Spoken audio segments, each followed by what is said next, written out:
Hi friends, ఓం సాయిరాం. బాబా గారి ఆశీస్సులు అందరిపైన ఉండాలని మనస్ఫూర్తిగా కోరుకుంటున్నాను. అందరూ సుఖంగా సంతోషంగా ఎప్పుడు కూడా అష్టైశ్వర్య ఆరోగ్య అభివృద్ధితో ఉండాలని చెప్పి బాబా గారి తరపున నేను కూడా మనస్ఫూర్తిగా కోరుకుంటున్నానండి. ఈరోజు వీడియోలో సాయిబాబా పిలుపు ద్వారా మనకు వచ్చినటువంటి సందేశం ఏంటంటే, చూడగానే సూర్య భగవానుని తాకు, నీ సంకల్పాన్ని చెప్పుకో. ఈరోజు ఆదివారం, నీకు ఏదైతే మనసులో ఉందో అవన్నీ కూడా నీ కోరికలు తీరుతాయి. బాబా గారు అయితే ఈరోజు ఒక చక్కటి సందేశం ద్వారా మన ముందుకు వచ్చారు. ఇలాంటి సందేశాన్ని బాబా గారు మనకు ఎందుకు అందించాలనుకుంటున్నారు, ఆయన చెప్పే విషయాల్లో ఎలాంటి అర్థం ఉందో మనం ఆయన మాటల ద్వారా తెలుసుకుందాం. వీడియో మొదలుపెట్టే ముందు ప్రతి ఒక్కరికి ఒక చిన్న రిక్వెస్ట్ అండి. ఈ సందేశం కనుక మీ అందరికీ నచ్చినట్లయితే తప్పకుండా మన వీడియోకి ఒక చిన్న లైక్ అయితే ఇవ్వండి. ఇంకా కొత్తగా మన ఛానల్ని ఎవరైనా చూస్తుంటే కనుక సబ్స్క్రైబ్ చేసుకొని సపోర్ట్ చేయండి. ఇంకా ఎలాంటి కష్టాలు కానీ బాధలు కానీ ఉన్నా కూడా కామెంట్ సెక్షన్లో చెప్పండి. నేను బాబా గారికి పూజ చేసినప్పుడల్లా మీకోసం మీ పేర్లు చదివి ప్రేరణ అయితే చేస్తాను. బాబా గారి సందేశాన్ని అయితే విందాము. మరి ఈ ఆదివారం రోజు సూర్య భగవాన్ని తాకి నువ్వు నీ జీవితాన్ని పావనం చేసుకున్నావు. నీకు ఉన్నటువంటి సంకల్పం ఏమిటి అనేది తప్పకుండా ఆ భగవంతుడికి విన్నపించుకో. నువ్వు ఎలాంటి సమస్యలతో బాధపడుతున్నా సరే ఖచ్చితంగా నీ సమస్యలన్నిటికీ కూడా ఒక ముగింపు కాలం అనేది నీకు దొరకబోతుంది. నువ్వు సంతోషంగా అనుభవించే సమయం ఇప్పుడు నీకు ఆసన్నమైనది. ఆ సంతోషం చిరకాలం ఉండాలన్నా ఏం చేస్తాను, నలుగురిలో గొప్ప ఉన్నత స్థితిని కల్పిస్తాను. ఈ కష్ట సుఖాలు ఉండేటివి చూడు, ఇవన్నీ కూడా ఎవరికైనా సహజమే కదా. ఈ కష్టం అనేది వస్తుంది, అలాగే దాని వెనకాల గొప్ప సంతోషం కూడా వస్తుంది. ఇక ఆ సంతోషం అనేది కేవలం సంతోషం అనేది శాశ్వతాన్ని ఉండేటివి కాదు. ఎన్ని రోజులు మన దగ్గర ఉంటుంది, ఎన్ని రోజులు మన వద్ద కష్టం ఉంటుందో సంతోషం ఉంటుందో అన్ని రోజులు కూడా మనం వాటిని తప్పకుండా అనుభవించి తీరాల్సిందే. వచ్చిన అటువంటి కష్టం కూడా వెనుదిరిగి వెళ్ళక తప్పదు. ఇక వెళ్ళిపోయినప్పటికీ సంతోషం కూడా మరలా మన జీవితంలోకి తిరిగి రావడం తప్పదు. ఇక మనకు ముఖ్యమైనది ఏంటో తెలుసా? ఓర్పు, సహనం. నీకు జీవితంలోకి తిరిగి రావడం అనేది ఈ ఓర్పు సహనం ఉంటే మీకు తప్పకుండా వస్తుంది.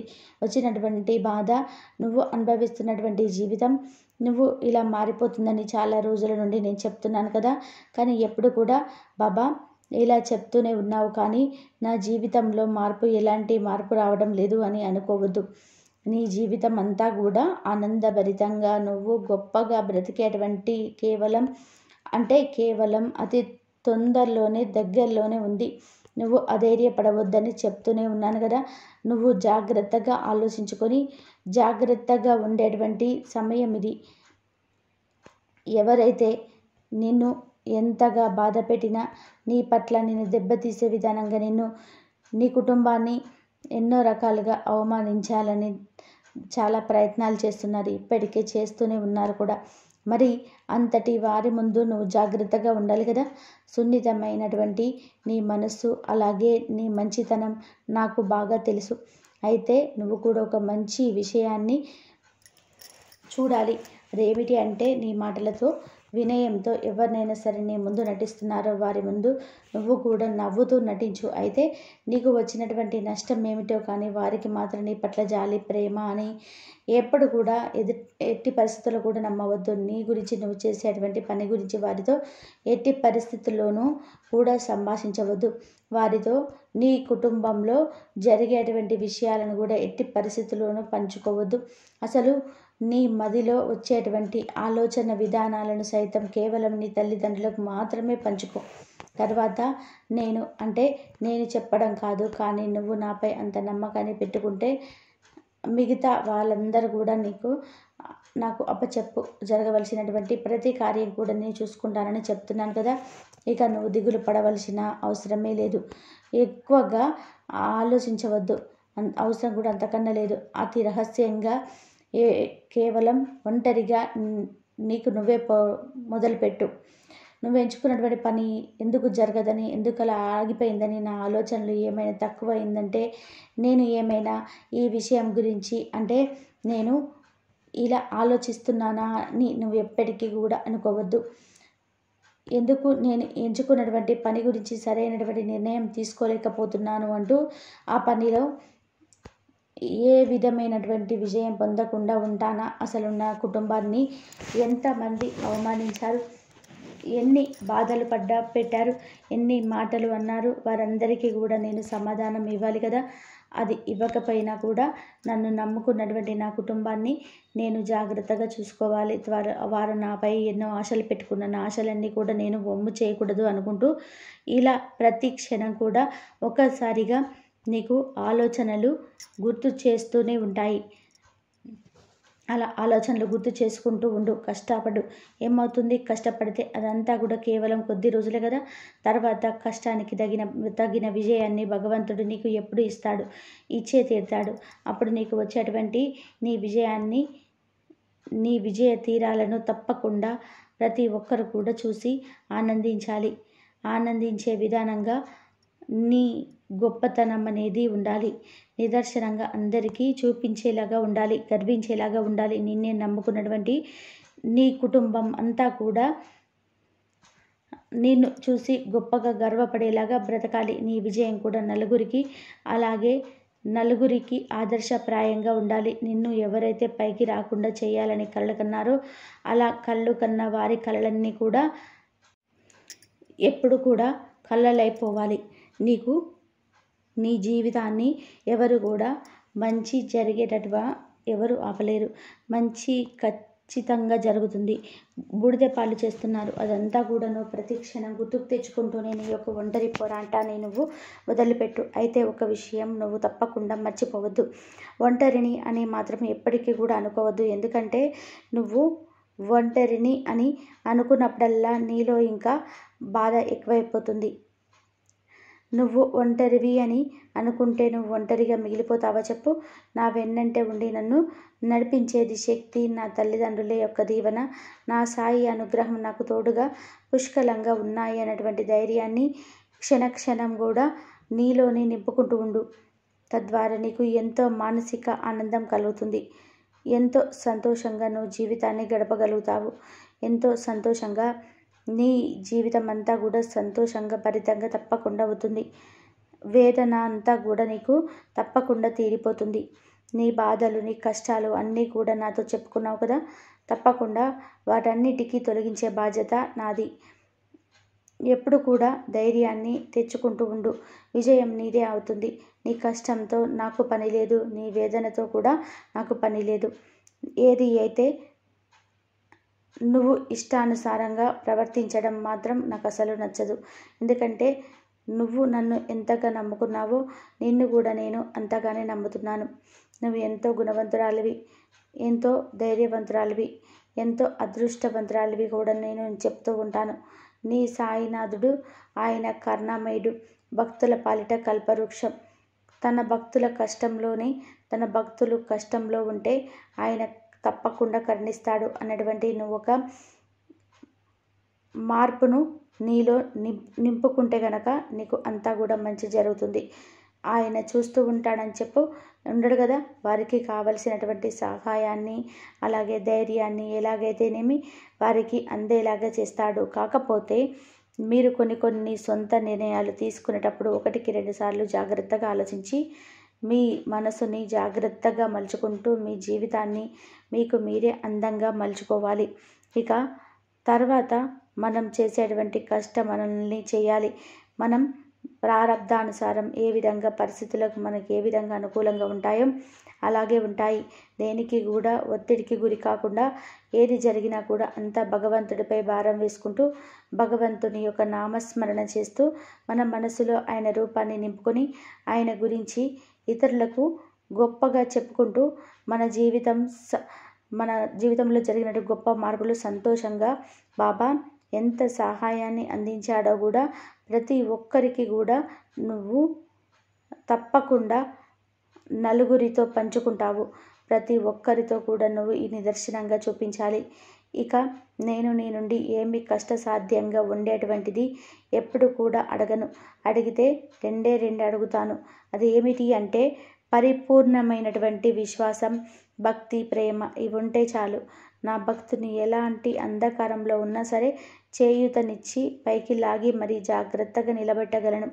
సాయి అంతా కూడా భారం నీదే అంటే ఓయి మిగతా అంతా కూడా నేను నడిపిస్తాను అని అభయ హస్తాలతో మీకు నేను ఎప్పుడు కూడా అనుగ్రహాన్ని కురిపిస్తాను. నా సూచనలను జాగ్రత్తగా పాటించేవారు ధాన్యులు. ఇప్పుడు ఉన్నటువంటి పరిస్థితులలో భగవంతుడే స్వయంగా మీ వద్దకు వచ్చి చెప్పినా కూడా ఏమాత్రం కూడా మీరు నమ్మేటువంటి పరిస్థితుల్లో లేరు. కాబట్టి మిమ్మల్ని మీరు ధైర్యపరచుకోవడానికి, మీ మనసును మీరు ప్రశాంతంగా ఉంచుకోవడానికి ఈ సందేశాల రూపంలో మీ మనసుకు కాస్త అయినా కానీ మీ ఆలోచనలకు తాకే విధానంగా ఈ మాటలు ఉంటే చాలు. తద్వారా మీకు ధైర్యాన్ని కల్పించిన వాడిని అవుతాను. ఎప్పటికైనా కానీ ఆలోచించుకో. నువ్వు ఎంచుకున్నటువంటి పనిని పూర్తి చేసేటువంటి బాధ్యత తీసుకో. ఆ పనిలో నీకు రాబోయేటువంటి విజయాన్ని ఎవ్వరు కూడా ఊహించలేనంత విధంగా నీకు గొప్ప లాభాన్ని చేకూర్చే విధానంగా ఈ బాబా నేను అనుగ్రహిస్తున్నానని మరొకసారి నీకు మాట ఇస్తున్నాను. సంతోషంగా వినాలి. నీకు అసలు ప్రశాంతత అనేది చేకూరలేదు. నువ్వు ఎప్పుడైతే భగవంతుని ఇష్ట ప్రకారంగా అన్నీ జరుగుతాయిలే, నేను కేవలం నిమిత్త మాత్రుని మాత్రమే అని భావనతో ఎప్పుడైతే నువ్వు ఆలోచించగలిగావో, ఎప్పుడైతే నువ్వు ఆ విధమైనటువంటి ఆలోచనతో నీ కర్తవ్యాన్ని నువ్వు నిర్వర్తిస్తూ వచ్చావో, అప్పటి నుండి మాత్రమే నువ్వు నిజమైనటువంటి సంతృప్తిని, ప్రశాంతతను ఖచ్చితంగా నువ్వు పొందడానికి అర్హుడవయ్యావు. కాబట్టి నువ్వు ఎప్పటి నుండి అయితే అలా భగవంతుడిని ఇష్ట ప్రకారంగా జరుగుతాయి, నాకు ఏ సమయంలోనైనా ఎప్పుడు ఏది ఇవ్వాలో ఆయనకు బాగా తెలుసని ఎప్పటి నుండి అయితే నువ్వు అనుకుంటున్నావో, అప్పటి నుండి నీ జీవితంలో కొన్ని మార్పులు అయితే ప్రారంభమయ్యాయి. ఎన్నాళ్ళుగాను నువ్వు వేధిస్తున్నటువంటి దీర్ఘకాలికమైనటువంటి సమస్య కావచ్చు, లేదా ఆరోగ్యం కావచ్చు, అవన్నీ కూడా నీ నుండి దూరం కాబోతున్నాయి. నువ్వు వాటన్నిటినీ కూడా నేను దునిలో కాల్పేయబోతున్నాను. అయితే నువ్వు చేయవలసినటువంటి పని, ఒక ముఖ్యమైనటువంటి పని, రేపు ఎప్పుడైనా సరే నువ్వు నా ఆలయానికి వచ్చినప్పుడు దునిలో ఒక కొబ్బరికాయను సమర్పించిరా. ఇది ఈ సాయి మాటగా గుర్తుంచుకో. తప్పకుండా నువ్వు చేసినటువంటి, నేను చెప్పినటువంటి ఈ మాటను తప్పకుండా నువ్వు మర్చిపోకుండా చెయ్యి. నువ్వు నా బిడ్డవి. నీ సమస్యలకు అలాగే నీ ఎదురయ్యేటువంటి కష్టాలకు నువ్వు ఎప్పటికీ నువ్వు ఇలా లొంగిపోవని నాకు బాగా తెలుసు. త్వరలోనే నువ్వు సమస్యల నుండి బయటపడడం నువ్వే చూసి ఆశ్చర్యపోబోతున్నావు. నువ్వు, నీ కుటుంబం, నీ సమస్యలను, అలాగే నీకు వచ్చేటువంటి కష్టాలను ప్రతి ఒక్కరు కూడా అండగా తోడుగా నిలబడి నిన్ను చాలా చక్కగా అర్థం చేసుకొని నీకు అన్ని విధాలుగా ధైర్యాన్ని, అలాగే నీకు ఎంతో ప్రోత్సాహాన్ని కలిగించారు. కాబట్టి నేను నా యొక్క శక్తి సామర్థ్యాలను వారు కనిపెట్టేంత విధానంగా కూడా తెలుసుకోలేకపోయారు. కాబట్టి నీ కుటుంబంలో ఉన్నటువంటి ప్రతి ఒక్కరిని కూడా గౌరవిస్తూ, వారు చెప్పేటువంటి ప్రతి మాటను కూడా బాబా తప్పకుండా పాటిస్తూ ఉండు. అలాగే నీ దగ్గర స్నేహితులు కావచ్చు, నీ శ్రేయోభిలాసులు కావచ్చు, కొంతమందిని మర్చిపోలేని వారు, చెడు కోరేవారిని చుట్టూనే ఉన్నారు. నీ మంచి కోరేవారు ఎవరు తెలుసుకోలేని వారికి నువ్వు లాభం పొందిన తర్వాత ఎవరికి కూడా మర్చిపోనంత కూడా నువ్వు నీ వద్దుగా ఏదైనా ఒకటి సహాయం అనేది తప్పకుండా చేయాలి. నీలాగే ప్రతి ఒక్కరు కూడా సమస్యలు, కష్టాలు వచ్చినప్పుడు భయపడకుండా, భగవంతుడిని బాధపడకుండా, ప్రతి ఒక్కటి కూడా భగవంతుడి ఏదో ఒకటి మనకైతే సహాయాన్ని అందిస్తాడు అనే ధైర్యంతో ముందుకు వెళ్తూ ఉంటే ఈరోజు నీకు వచ్చేటువంటి గొప్ప జీవితం ప్రతి ఒక్కరికి కూడా వచ్చేది. నువ్వు ఇన్ని రోజులు కూడా కాదు, ఎన్నో సంవత్సరాలుగా ఎంతో ఓర్పుతో, సహనంతో నీ కష్టాలను, సమస్యలను ఏ విధంగా అయితే ఎదుర్కొంటున్నావో కేవలం ఆ బాధంతా కూడా అయినటువంటి ఈ సాయికి మాత్రమే తెలుసు. ఎవరికి చెప్పుకోలేక సతమతం అయిపోతూ, కనీసం రాత్రులు నిద్రించలేక, ఎవరితో నీ బాధను పంచుకోలేక నువ్వు ఎంతగా నలిగిపోతున్నావో నాకు బాగా తెలుసు. ఇక నీ కష్టాలన్నీ కూడా కర్మరుగైపోతాయి. నువ్వు దేనికోసమైతే పోరాడావో ఆ పోరాటంలోనే నువ్వు విజయాన్ని పొందబోతున్నావు. నీకోసం ఒక మంచి అవకాశం తలుపు తట్టబోతుంది. ఈ అవకాశాన్ని నువ్వు తప్పకుండా వినియోగించుకోవాలి. ఎందుకంటే ఇప్పటి వరకు నీ వద్ద ఎన్నో అవకాశాలు పోయాయి. కొన్ని నువ్వు వదులుకున్నవి కావచ్చు, మరికొన్ని నీకు సరిపోయేవి కావచ్చు, సరిపోనివి కావచ్చు. ఇలా ప్రతి ఒక్కటి కూడా నిన్ను పలకరించిపోయాయి. కానీ ఇప్పుడు వచ్చేటువంటి అవకాశం శాశ్వతమైనది. నిన్ను, నీ కుటుంబాన్ని చాలా ఆనందంగా ఉంచేటువంటి గొప్ప అవకాశం నీకు వచ్చేటువంటి అవకాశంలో నీ జీవితం కూడా తారుమారవుతుంది. అని విని ఎరగని విధానంగా నీ జీవితంలోకి ఆనందం ప్రవేశించబోతుంది. భగవంతుడు మీకు కష్టాలు ఇస్తూ మిమ్మల్ని నిర్లక్ష్యం చేస్తున్నాడని ఎప్పుడు కూడా అనుకోవద్దు. నిజానికి భగవంతుడు మిమ్మల్ని అన్ని విధాలుగా కాపాడుకుంటూ రక్షించుకుంటూ వస్తున్నాడని చెప్పాలి. అలాగే మీకు కష్టం తర్వాత వచ్చేటువంటి సంతోషం, దాని వలన వచ్చేటువంటి గొప్ప విలువను కూడా మీకు అనుభూతి చేసేలాగా చేస్తున్నాడు. కాబట్టి ఓపికగా మీకు భగవంతుడికి ధన్యవాదాలు చెప్పుకోవాలి. ఏ కష్టం కూడా మీ వద్ద శాశ్వతంగా ఉండదని మీరు పరిపూర్ణ నమ్మినాడు మీరు తప్పకుండా మీ విజయాన్ని చేరుకుంటారు. నిజానికి అసలు ఏదైనా కానీ, కష్టం కానీ, సమస్య కానీ మీ వద్దకు వచ్చినప్పుడు ముందు భయపడడం మానేయండి. ఆ భయం అనేది మీ తెలివిని మందగించేలా చేస్తుంది. ఈ భయం అనేది ప్రతికూలమైనటువంటి ఆలోచనలను మీ మనసులో సృష్టించేలా చేస్తుంది. కాబట్టి దేనికి కూడా ముందు భయపడకండి. ఎలాంటి సమస్య అయినా సరే రానివ్వండి, ఎంత కష్టమైనా సరే రానివ్వండి, దానికి మీరు అండగా మీకు నిలబడకపోతే గన మీకు భయపడాలి. కానీ నేను మాత్రం మీకు అండగానే ఉన్నానని మీకు పరిపూర్ణంగా మీరు నమ్ముతారో అప్పుడు మాత్రమే నేను భయపడరు. సహనం, విశ్వాసం, నమ్మకం ఇవన్నీ కూడా మీకు పుష్కలంగా ఉన్నప్పుడు మీరు దేనికి కూడా భయపడకుండా ఉంటారు. మీకు ఎలాంటి పరిస్థితులైనా కానీ మిమ్మల్ని ఏమీ చేయలేవని మీకు నేను మాటిస్తున్నాను. మీకు ఉన్నటువంటి పరిస్థితులన్నీ కూడా మారిపోయి మీ జీవితంలో మీరు కనీ విని ఎరగనటువంటి గొప్ప శుభవార్తను, అలాగే ఆనందకరమైనటువంటి జీవితాన్ని కొన్ని రోజుల్లోనే మీరు తప్పకుండా పొందబోతున్నారు. నేను ఈ సమస్యలన్నీ కూడా వెంటనే పరిష్కరించలేదని ఇన్ని రోజులు చాలా కృంగిపోయావు కదా, ఇకనైనా దేనికి నువ్వు నీ సమస్యలను పరిష్కరించలేదో ఆ వచ్చేటువంటి అదృష్టాన్ని బట్టి నువ్వే ఆశ్చర్యపోయి నన్ను క్షమించు బాబా, నేను నిన్ను తెలుసుకోలేకపోయాను, నేను అర్థం చేసుకోలేకపోయానని తప్పకుండా నాకు క్షమాపణలు చెప్పుకుంటావు. నువ్వు కోరుకున్నది ఆలస్యం అవుతుందని అసహనం చెందవద్దు. నెల రోజుల్లో నువ్వు దేని గురించి అయితే కోరుకున్నావో ఆ కోరిక తప్పకుండా తీరుతుంది. దానికి మొదటి అడుగు పడబోతుంది. ఇకపై అంతా కూడా నీకు అన్ని విజయాలే కనిపిస్తాయి. నీ జీవితంలో ఎన్నో మార్పులు చేర్పులు చేస్తాయి. నీ కుటుంబంతో నువ్వు ఆనందంగా గడుపుతావు. జరిగిందేదో ఇప్పటి వరకు మంచిదే జరిగింది అనుకో, జరిగిందంతా మంచిగా జరుగుతుందని కూడా అనుకో. ఇక జరగబోయే దానికి కూడా నువ్వు జరుగుతుందని భావించు. నువ్వేమీ పోగొట్టుకోలేదు, అలాగే నువ్వేం పోగొట్టుకున్నావని విచారించాల్సిన అవసరం లేదు. నిజానికి అసలు నువ్వేం తెలిసావని, పోగొట్టుకోవడానికి నువ్వేం సృష్టించావని, నీకు నష్టం వాటిల్లిందని చెప్పు. నువ్వు ఏదైతే పొందావో అది ఎక్కడి నుండే పొందావు, ఏదైతే ఇచ్చావో అది అక్కడి నుండే ఇచ్చావు. ఈనాడు నువ్వు నా సొంతం అనుకున్నదంతా కూడా రేపు ఇంకొక సొంతం కావచ్చు, రేపు మరొకరికి కూడా సొంతం కావచ్చు. కాబట్టి ఏదైనా కానీ జాగ్రత్తగా ఆలోచించి నిర్ణయాలు తీసుకో. నీకు వచ్చేటువంటి అవకాశాన్ని సద్వినియోగం చేసుకో. ఆ అవకాశం నీకు దక్కిన నాడు, నీవు లాభాన్ని పొందినాడు తప్పకుండా నీకు ఎవరైతే సహాయం చేశారో ఆ సహాయం చేసిన వారందరికీ కూడా నీ వంతుగా నువ్వు వారికి ఏదో ఒక విధానంగా సహాయాన్ని అందించి వారందరికీ కూడా నువ్వు వారి రుణం తీర్చుకో. అలాగే నీ బాబాను మాత్రం మర్చిపోవని ప్రమాణం చేస్తావు కదూ. ఎందుకంటే మనుషులు ఎప్పుడు ఎలా మారిపోతారో ఎవరికి ఎవరుగా. నిజానికి కష్టాన్ని మీ దగ్గర ఉన్నప్పుడే భగవంతుని యొక్క స్మరణ ఎక్కువగా చేస్తూ ఉంటావు. కష్టం తొలగిపోయినప్పుడు భగవంతుడు అస్సలు గుర్తుకి రాడు. కాబట్టే ఇలా చెప్తున్నాను అంతే తప్ప నిన్ను బాధ పెట్టాలని కాదు. నీ మనసును అర్థం చేసుకున్నాను కాబట్టే ఇలా చెప్తున్నాను. సంతోషంగా గొప్ప శుభవార్తను వినడానికి మీరందరూ కూడా సిద్ధంగా ఉండండి. ఎప్పుడు కూడా ఈ బాబా చెప్పినటువంటి సందేశాలన్నీ కూడా ఆలకిస్తూ ఉండండి. ఎప్పుడు కూడా నేను మీకు మంచి కోరే ప్రతి విషయాన్ని చెప్తూనే ఉంటాను. మీరు సంతోషంగా జీవితాన్ని గడిపేందుకే నేను ఎన్నో ప్రయత్నాలు చేస్తూ ఉంటాను. కానీ మీరెవరు కూడా నన్ను అర్థం చేసుకోలేక నన్ను నిందిస్తూ బాధపడుతూ ఉంటారు. బాబా మాకు ఏమీ చేయటం లేదు, బాబా వల్ల మేమేమీ లాభాన్ని పొందలేదు, మేము ఎన్ని నష్టాల్లో కష్టాల్లో ఉన్నా కూడా ఇలా చూస్తూ కేవలం ఒక కీలు బొమ్మలా ఉండిపోయామే కానీ మాకంటూ సహాయం చేస్తున్నాడా, చేయడం లేదు కదా అని నన్ను ఎప్పుడు కూడా నిందించకండి.